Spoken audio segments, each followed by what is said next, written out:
Creators of Rick and Morty love hiding sneaky little Easter eggs in their episodes. They hint at potential plot threads, inspire fan theories, and just show affection for the shows that inspired them. Regardless of the reasons for the references, it still prompts fans to scour back through the episodes and analyze every frame. Today we're going to be looking at the secrets that they've hid in plain sight, and talking about what they could mean for the rest of the show.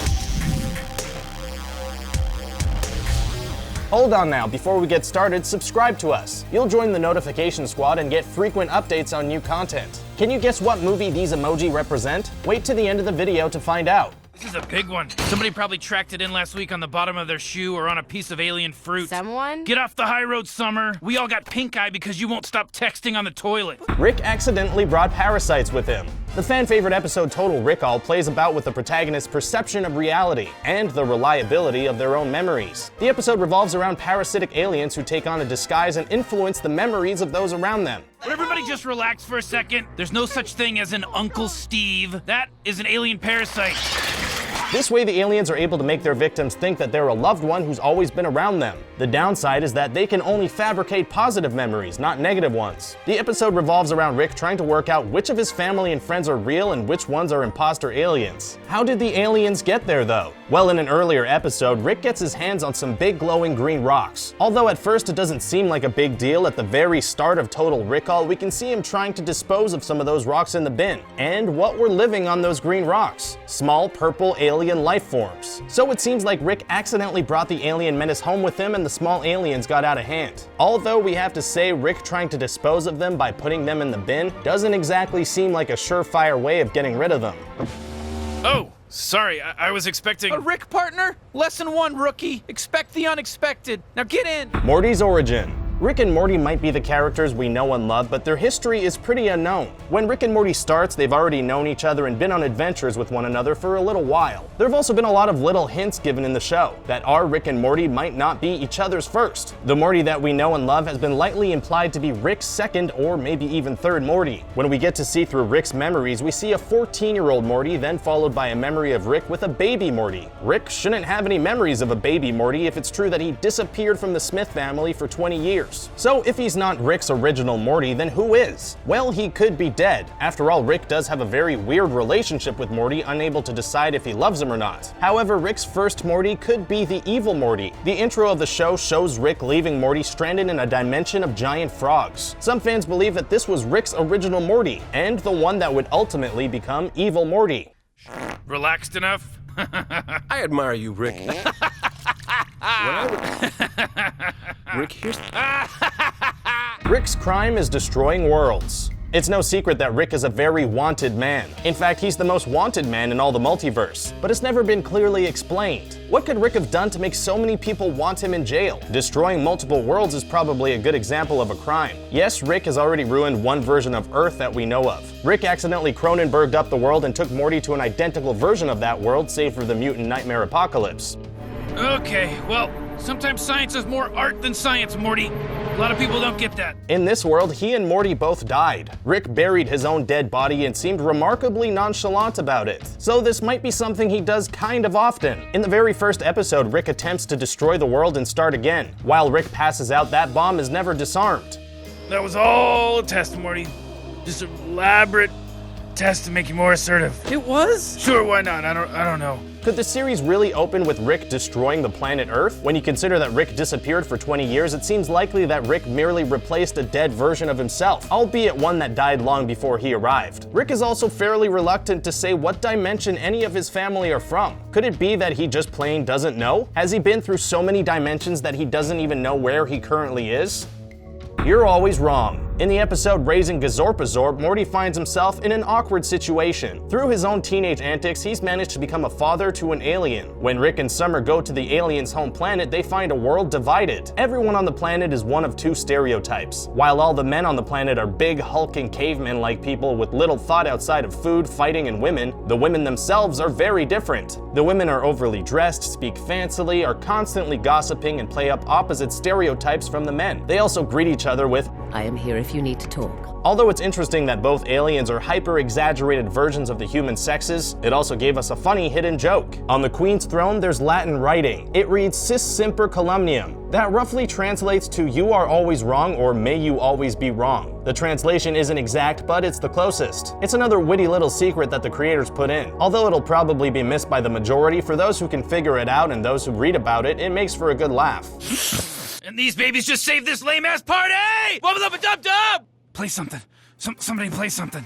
Alien Rick Dance. The episode Rick See Business revolves around a giant party. Rather than the kids throwing it, it's the grandpa, and we get tons of aliens visiting them. Unfortunately for Morty, the party accidentally gets teleported to another part of the galaxy. A dangerous part of the galaxy at that, one with giant killer aliens. Morty is obviously unhappy at that fact and wants to go home. Instead of taking them back, Rick goes full frat boy and crushes up an alien crystal and snorts it. From there, he's entranced and motivated to perform the Rick Dance. That's a super choreographed yet also party-appropriate dance. He's joined by several people at the party. Morty, on the other hand, just wants to be back on his own planet, and he's not especially happy about Rick's dancing and crystal snorting. He throws the crystals outside, but before Rick can grab them, a large alien tentacle picks them up and takes them away. While the two of them bicker, a few shots later in the background, we can see a giant, very happy alien dancing with his tentacles up in the air. He's spinning around exactly like Rick was. So one thing is certain, those crystals can make anyone dance.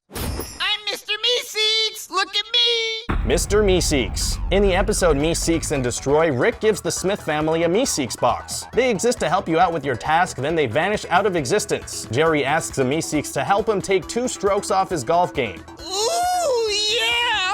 Can do! Unfortunately for Mr. Meseeks, Jerry is hopeless at golf. The task grows harder and harder until eventually Mr. Meseeks decides to use the Meseeks box himself in order to get his own helper. It's not enough. Jerry eventually ends up with an army of Mr. Meseeks all trying to help him with his golf game. Eventually the Meseeks go crazy and attack. If they kill him, then they've taken 2 strokes off his golf game. Once Beth finally helps Jerry improve his golf game, they all disappear. The Meseeks aren't seen again until the episode Morty Night Run, where an alien can be seen playing a pinball machine with a Mr. Meseeks next to him. A few seconds later, he vanishes away, having completed his task. Existence is pain for a Meseek, so we're glad that the new ones get easier jobs. Tell me, Rick, what do you desire? I make my own stuff. So what are you, like the devil? Beating Up Randall. Something Rick in This Way Comes mainly spoofs the Stephen King story Needful Things, in which the devil opens up a shop and gives evil items to unsuspecting customers. This prompts Rick to open up his own business where he uses science to de-evil the villain's gifts. This puts Rick at odds with the devil. Their businesses start to compete and the devil just can't seem to keep up. Summer, who's been working at Needful Things, tries to help the devil. Unfortunately for her, the devil is a deceiver, and he stabs her in the back and breaks her heart. You're Zuckerberging me? I was Zuckerberging people before Zuckerberg's balls dropped. Summer is understandably pretty sad, and Rick takes it upon himself to cheer her up. Rick uses science to roid him and Summer up to Arnold Schwarzenegger proportions, and they beat the devil to a pulp. That's not enough though, as they go on to beat even more people. One of the guys they beat down is some guy in the playground, and fans of the Disney Channel may find him a little familiar. That's because the guy looks extraordinarily like Randall from Recess. Randall, who's always been a snitch and frequently the antagonist to the kids in Recess, gets pounded by 2 muscle-bound behemoths. And to be honest, it's hard to feel sorry for him. Yeah, bro. We totally worth it. We did it. We just pulled it off. Yeah, bro. Yeah. Tune in to Rick and Morty Season 3 in like a year and a half. The reason for the 4th wall breaks. Rick and Morty isn't a show that breaks the 4th wall very often. Although it does occasionally joke about the structure of movies and stories in general, there are only 2 characters who frequently break the 4th wall. The first and most famous is Rick. Rick breaks the 4th wall, addressing the audience directly and saying things like, "Oh, we'll be right back." He also came up with his own catchphrase and talks about how the show's gonna go on for several seasons. Why is this?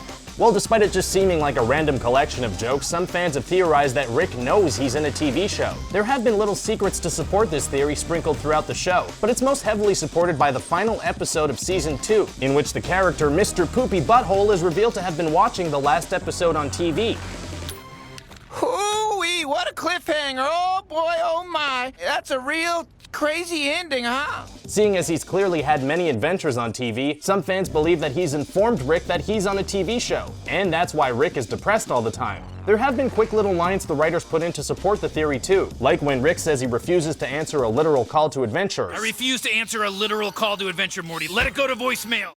Gruncle Stan stuff. Rick and Morty's creator Justin Roiland is a longtime friend of Alex Hirsch, the creator of Gravity Falls. Having both worked together at Disney before Roiland went his own way, it's not surprising that the shows have a few references to each other. Gravity Falls suggests that Ford travels between universes all the time, and we already know that Rick Sanchez is all about interdimensional travel. So in the episode Close Rick Counters of the Rick Kind, Rick opens up multiple portals to other dimensions to try and cover his tracks. One of them spews out a mug with a question mark, a notepad, and a pen. This is a direct reference to an episode of Gravity Falls when Gruncle Stan loses those exact items through a portal in the episode Society of the Blind Eye. It's a fun reference and one that hints at a connection between the two. It's not the only Gravity Falls reference either, as an image of Bill Cipher also appears in the show. While we doubt we'll ever see a proper collaboration, seeing as the shows are owned by rival networks, Cartoon Network and the Disney Channel respectively, it's still fun to speculate on how the two shows could be connected.